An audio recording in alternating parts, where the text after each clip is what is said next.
Another overnight house fire in metro Atlanta, this time in Marietta, and fire officials tell us fireworks are the cause. Atlanta News First, Sarah Hammond is live with the First Alert breaking news tracker. Sarah, unfortunately, this is something that fire crews all over metro Atlanta were concerned could happen as we inch closer to New Year's Eve.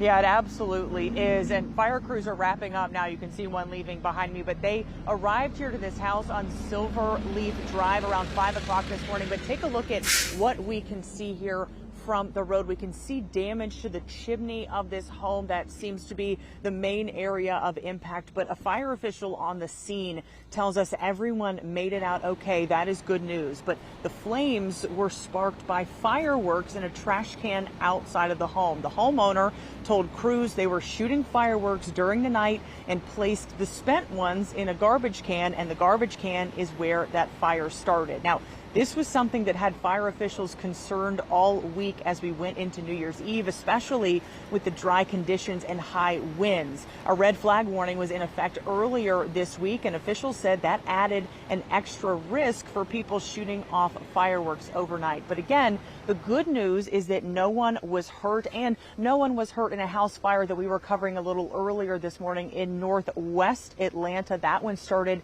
on the patio of the home, according to the family there. Live with the First Alert breaking news tracker, Sarah Hammond for Atlanta News First.